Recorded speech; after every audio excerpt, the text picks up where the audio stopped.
2025 भर्तियों का वर्ष आज ही सुनिश्चित करें अपना सिलेक्शन और डाउनलोड करें तैयारी कर लो ऐप।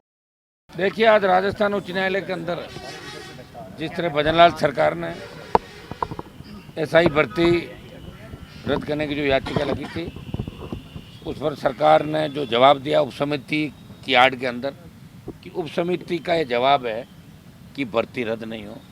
और उप समिति तो बहुत पहले ही जवाब इनको दे चुकी है। एक बार तो उप समिति ने पहले कह दिया था कि भर्ती को रद्द होना चाहिए। और एसओजी के एडीजी के हाई कोर्ट के अंदर बयान हुए जिसमें एसओजी के एडीजी ने कहा कि व्यापक स्तर पर धांधली हुई है, 500 ज़्यादा फर्जी इसके अंदर है 859 में से। पीएचक्यू ने कहा, डबल एजी ने कहा और उप समिति भी मान रही थी। आज अचानक उप समिति को क्या हो गया कि सरकार को ये जवाब पेश करना पड़ा। और सरकार एक बात और भी कह रही है, उप समिति कह रही भर्ती रद्द नहीं करेंगे, और दूसरी बात ये भी कह रही कि अभी भर्ती रद्द करना जल्दबाजी होगी। आप बताइए, दोहरा जवाब को हाई कोर्ट के अंदर, वो तो हाई कोर्ट को निर्णय करना कि वो क्या करता है।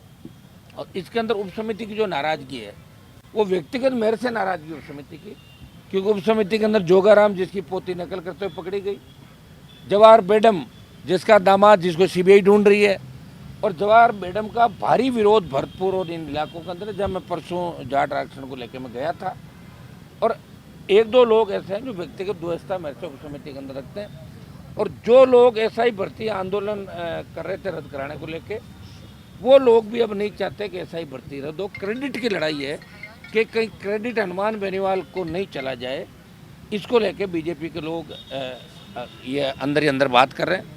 और इसका पता इसी बात से लग सकता है कि जब हमने प्रधानमंत्री से समय मांगा, गृह मंत्री अमित हमें मिलने का टाइम दिल्ली से नहीं मिला, ये दुर्भाग्य है। और कल हमने राष्ट्रीय लोकतांत्रिक पार्टी की आपात बैठक बुलाई है कि आगामी निर्णय हमारा क्या होगा, इस नए सिरे से इस आंदोलन को कैसा खड़ा करेंगे। और दिल्ली कूच का कार्यक्रम हमारा यथावत रहेगा, लेकिन उसकी तारीख का ऐलान हम कल करेंगे कि ये दिल्ली कूच किस समय होगा। दिल्ली कूच को आसान नहीं है कि अपने सिटी मारी और दिल्ली कूच हो गया। वहाँ हज़ारों लाखों लोगों के साथ हमें दिल्ली कूच करना है। कौन से पॉइंट से हम सभा करेंगे, किधर से कूच करेंगे, क्योंकि मान लो अब कहते हैं कि जयपुर से अभी कूच कर यहीं रोक लेंगे 500 मीटर बाहर ही। तो दिल्ली कूच बड़े प्लानिंग से किन किन तरीके से होगा, कौन कौन से मुद्दे होंगे, इनको लेकर हम करेंगे। निश्चित रूप से भारतीय जनता पार्टी के बड़े नेता, मैं तो कहूँगा कि कई जातियों का जिनका सिलेक्शन ज़्यादा हुआ है यहाँ पे, उन नेताओं ने इसको जातीय आधार पर बना लिया। वो कह रहे हैं कि भाई हमारे जाति के तो 80-90 हो गए, दोबारा पता नहीं हो कि नहीं हो, तो बेती गंगा में हाथ धो लो। कई आपके जो लोग हैं बीजेपी के, उन्होंने, मुझे लग रहा है कि एसआई के जो अभ्यर्थी है, इनसे मोटी रकम भी जो ट्रेनी है, इनसे मोटी रकम भी भारतीय जनता पार्टी के नेताओं ले ली। नहीं तो थूक के चाटा बीजेपी ने। इन्होंने ही कहा चुनाव से पहले कि एसआई भर्ती रद्द करेंगे, आरपीएस का पुनर्गठन करेंगे। प्रधानमंत्री मोदी जी ने कहा, अमित शाह ने कहा और तमाम नेताओं ने कहा। अब ये तो थूक के ही चाट लिया कि वो जो बात मैं कहूँ और मैं उस बात पे खरा ही नहीं उतरूँ, या तो आप बयान दो मत।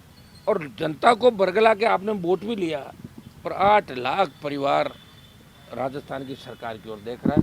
तो इससे आप अंदाज लगा सकते हो कि राजस्थान की सरकार या समंजस में जिस तरह के अंदर कोर्ट में उन्होंने 2 बात कही। एक बात तो उन्होंने कह दी कि उप समिति कह रही कि भर्ती रद्द नहीं करेंगे। आपने शायद कोर्ट का पूरा जो सामने बहस हुई उस पर 2 पहलू देखिए। कह रही है कि उप समिति ने रिपोर्ट दी कि भर्ती रद्द नहीं करेंगे, और दूसरा अभी रद्द करना जल्दबाजी होगी। तो 2 बात हो गई नहीं, एक ही कहनी थी भर्ती रद्द नहीं करेंगे, बात खत्म है, दैट्स ऑल। तो हाईकोर्ट के अंदर 7 तारीख से सुनवाई है। अब हाईकोर्ट अपना फैसला क्या करे क्या नहीं करे, कोर्ट जाने, उनका काम है। हमें इनके लिए लड़ना है। हमारा एक कमिटमेंट है कि राजस्थान के एसआई अभ्यर्थियों को न्याय दिलाएंगे। हम ये नहीं करेंगे जो सही चुने हुए अभ्यर्थी है उनके साथ अन्याय हो। लेकिन वो पता कैसे करोगे आप सही गलत का, और कहाँ से पकड़ लेगी एसओजी? 500 का बता रही थी, अब 1 दिन में या 4 दिन में कहाँ से पकड़ लेगी इतने लोगों को? उसके बाद कौन सी मशीन है एसओजी के पास जो पकड़ लेगी? वहाँ भी तो 1 के साथ 2, 3 के साथ 1 फ्री का सिस्टम चल रहा है। वहाँ भी तो चोर डाकू बैठे हैं एसओजी के अंदर। 4 को पहले ही निकाला था, जिनकी जाँच चल रही है, और मीडिया के अंदर भी खूब ही बातें चली। निश्चित रूप से राजस्थान के जवानों को लड़ना होगा, और कांग्रेस बीजेपी मिलकर राजस्थान को लूट रहे हैं, इसमें कोई दो राय नहीं। और इनको पता कि क्या कर लेंगे, ज़्यादा से ज़्यादा 4 दिन हल्ला कर लेंगे, 3 दिन मीडिया में छपेगा, फिर मीडिया छापना बंद कर देगा, दिखाना बंद कर देगा, तो अपना आंदोलन खत्म हो जाएगा। यही परिपाटी राजस्थान के अंदर रही है। इसलिए कोई भी नेता यहाँ लंबी लड़ाई लड़ता नहीं।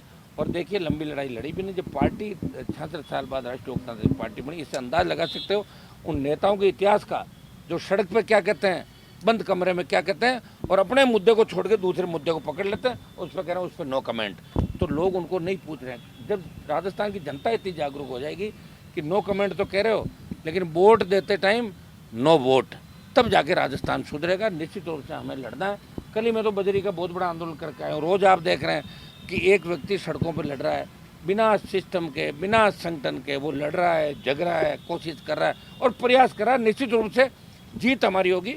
कल आपात बैठक राष्ट्रीय लोकतांत्रिक पार्टी की हमने बुलाई, जिसमें 150 प्रमुख लोग हमारे आएंगे। और आंदोलन का अगला स्वरूप क्या होगा, आप देखिए 70 दिन हो गए हमें धरने पे बैठे हुए। इस दरमियान हमने दूसरे धरने भी दिए। इस दरमियान हमने 1 लाख से ज़्यादा जवानों की रैली करी, जेल भरो आंदोलन चलाया और यहाँ से हटे नहीं। सरकार हमें नहीं थका पाई।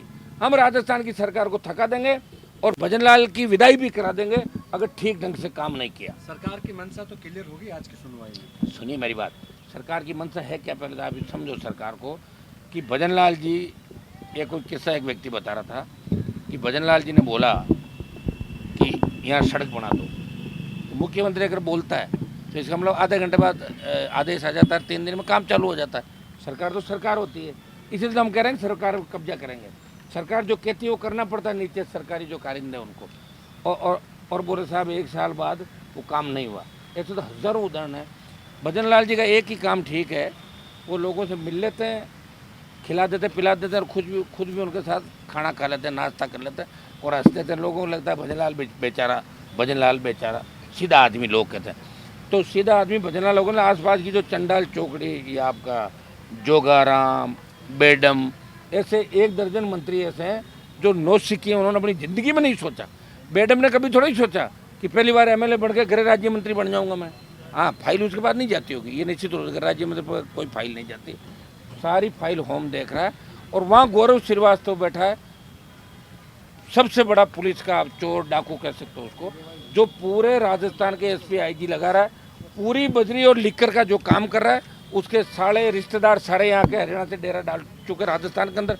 और 2 साल से गौरव ने सबसे ज़्यादा कमाई की। गौरव ने एक कमिटमेंट कर लिया कि मैं भर्ती रद्द नहीं होने दूंगा, क्योंकि हनुमान बेनीवाल में बैठे और मैं जब नागौर SP था तो हनुमान जी ने मुझे तंग परेशान किया। उसने भी प्रेस स्टेटमेंट बना रखा है। तो मेरे विरोधी जो चारों तरफ है, अब उनको एक ही लगता है कि अगर भर्ती रद्द हो गई तो हनुमान बेनीवाल का कद बढ़ जाएगा। वो तो मेरा वैसे ही बढ़ेगा। वो कद कोई गौरव श्रीवास्तव के, बेडम के और जोराराम का हाथ में, इसके जोगाराम के हाथ में नहीं है। इनके तो खुद के पोती बच्ची को पूछा कि बेटा आप नकल क्यों कर रही हो, बोले दादू ने कहा कि नकल में बेटा अक्ल होनी चाहिए, तो थोड़ा मैंने अकल का उपयोग नहीं करेगा इसलिए पकड़ी गई, नहीं तो मैं नहीं पकड़ी जाए। दादू हमें यही सिखाते हैं। तो ये कहानियाँ राजस्थान की है। अब इस राजस्थान को हमें बदलना है। लग रहा है कि अभी हमारा और कोई संघर्ष या कोई तपस्या होगी जो बाकी है, वो सड़कों में हम करेंगे। निश्चित रूप से झुकाएंगे राजस्थान की सरकार को, दिल्ली को भी दिखा देंगे कि हम उससे ज़्यादा ताकतवर हैं जितने हम पहले थे। जमर सिंह बेडम का पलटवार आया आपके बयान पर। कौन से बयान पर? हनुमान बेनीवाल। कौन से बयान पर? जैसे बेडम को जो दिया था। मैडम का क्या था? अच्छा, वो पीछे से कहा, उनको सुनाई नहीं दिया था मुझे भरती। उन्होंने कहा मैडम, तो भाई मैंने कहा मैडम होगी यहाँ, क्योंकि इनका आधा समझ में नहीं आता ना। कई अंग्रेजी में लोग बोलते हैं मिस्टर मैडम, मैडम नहीं जानते ना, मिस्टर मैडम जी, तो ये तो मिलता जुलता है, कोई इसके अंदर ज़्यादा क्या है, वो तो उनको ऐसा नहीं करना चाहिए। हाँ, कहना ये था कि जब से सांसद की वाइफ आ रही है तब से उनको मैडम कहने की आदत हो गई। देखिए, इस बीजेपी का तो हमारे मारवाड़ में तो लेना देना नहीं था। नाथुराम जी मिर्जा इनको आए दिन जूते मरवाते थे, बीजेपी के लोगों को पटकवा दिया था खानों के अंदर। जांच भी मेरा ही परिवार भाजपा को नागौर जोधपुर में लेके आया, और भाजपा के तमाम जो मैडम भजनलाल घूम रहे हैं ना, अगर मेरा वसुंधरा झगड़ा नहीं होता तो ये कहीं झाड़ू लगा रहे होते पार्टी कार्यालय के अंदर। इनकी कोई औकात नहीं थी। वसुंधरा को सड़कों पर लड़के मैंने ही उसका क्रेज खत्म किया, और उसकी वजह से भजनलाल पैदा हुआ और मैडम पैदा हुआ। अगर वसुंधरा नहीं जाती तो ये कहाँ से आते? तो इनकी तो उत्पत्ति यादों की मेरे से हुई भाई। मेरे संघर्ष से ही तो भारतीय जनता पार्टी के अंदर एक नया युग आया। मुझे क्या पता था कि नए युग के अंदर इस तरह के लोग आ जाएंगे। अगर ये पता होता तो फिर मैं क्यों लड़ता? मेरे लड़ने की कहाँ आवश्यकता थी? लेकिन लड़ाई मैंने लड़ी है। और मैडम का बिना बीजेपी क्या है बताओ मुझे। आज मान लो हटा दे और कहते मैडम साहब आप जाओ इलाके में, 1500 वोट नहीं आएंगे। बिना पार्टी के इनका कोई जनाधार नहीं। भजनलाल जी खुद की क्या स्थिति थी अच्छी तरीके से भजनलाल जानते हैं। पार्टी कार्यालय के अंदर कौन सा काम ये करते थे, क्या इनकी स्थितियाँ थी, मुझे याद है 2002-3-1 के अंदर जब वसुंधरा यहाँ आई थी और वो पार्टी कार्यालय के अंदर आती थी तो भजन लाल जी आगे हो के बार बार अपना नाम बताते, भूल जाती थी बार बार। वो कहती थी व्हाट इज योर नेम, के भजन लाल साहब, तो नहीं जानती थी। बहुत लोग काम करते पार्टी कार्यालय में, तो ये भी काम ही करते थे और क्या करते थे। आज मुख्यमंत्री अगर 25 से बन गए तो उसमें कुछ भी नहीं, लेकिन ये राजस्थान और देश में संदेश चला गया कि कांग्रेस और बीजेपी एक है, इसमें कोई दो राय नहीं। अब राजस्थान के जवान को, जनता को सोचना है कि आप ये सोचिए, ये तो हम लोग बैठे हैं, तब छोटा मोटा न्याय आपको मिल रहा है। अगर सोच लो कि हम माइनस हो जाएं, लड़ाई बंद कर दें और हम भी सत्ता के पिछले को बन जाएं, तब राजस्थान का क्या होगा मेरे भाइयों। तो राजस्थान के जवानों को सोचना, तैयारी कर लो अगले आंदोलन की। दिखा देंगे सबको कि हम भर्तियाँ भी रद्द कराना जानते हैं, हम सरकार के सिस्टम को बदलना जानते हैं। जिन्होंने वसुंधरा का क्रेज खत्म कर दिया, वो भजन लाल उनके सामने क्या बेचते हैं, वो समय भी आ जाएगा। तो कोर्ट की उसकी अगली सुनवाई का वेट करेंगे हनुमान जी? हम कल फैसला, मैंने आपको बता दिया कि कल फैसला करेंगे। देखिए दिल्ली कूच या क्या नहीं किसी ने, इसलिए मैं ही मेरा रिकॉर्ड तोड़ूंगा। मुझे करना कुछ तो किया तो था, हो तो गया। मैं कम से कम मेरी 90% बातों में तो सच्ची चल रहा हूँ, अभी 10% बाकी और कर दूंगा मैं। कल हम फैसला करेंगे, क्योंकि दिल्ली का कूच हो, कम से कम 1 लाख लोग दिल्ली कूच के अंदर होने चाहिए, तब जाके सरकार की सांस फूलेगी दिल्ली वालों की। और भजन लाल को डांटेंगे, ये तुमने क्या क्या खा, दिन भर मिठाई खाते रहते हो, या ये जो करते हो आप खाने के अलावा ध्यान नहीं रखते कि राजस्थान का, ये इधर क्यों आ रहा है हमारी तरफ, तब पता लगेगा। अगर वही हम पता लगवाना चाहते हैं, दिल्ली कूच हमारा निश्चित है। कल हम तय करेंगे इसको किस तरीके से, कैसे करके। और मुद्दे हमारे पास आ जाएंगे, अग्निवीर का मुद्दा है, भरतपुर धौलपुर का जाट आ गया, एक मुद्दा और आ गया, और आते रहेंगे। हम राजस्थान के जवान की लड़ाई आखिरी दम तक लड़ेंगे। हो सकता है भजन लाल जी के ऊपर कौन सा प्रेशर, मंत्रियों का या किस जाति का प्रेशर होगा, हमें तो सारी बात का पता लग गया। लिस्ट हम मंगवा रहे हैं आज सारी सारी, उसमें कौन सी किस जाति के कितने कैंडिडेट इसके अंदर पकड़े गए और किस जाति के कितने कैंडिडेट बचते हैं। हम एक बार लिस्ट चेक करने के बाद उसके बाद हम आपको बता देंगे कि कौन कौन से नेता किस एंगल से किन किन की मदद कर रहे हैं, कितना कहाँ सिस्टम सेट हुआ है। सर पहले जो नेता लगातार आंदोलन कर रहे थे वो अब नजर नहीं आ रहे, किरोड़ी लाल मीणा हो सकता, अभी तो और कई नजर नहीं आएंगे, सामने हो जाएंगे। थोड़े दिनों बाद इनके बयान ये आ जाएंगे, भर्ती रद्द मत करो, क्योंकि वापिस कोई पूछता नहीं है ना। दिक्कत यहाँ लोगों को भूलने की आदत है और इनको मजा आता है बात पर।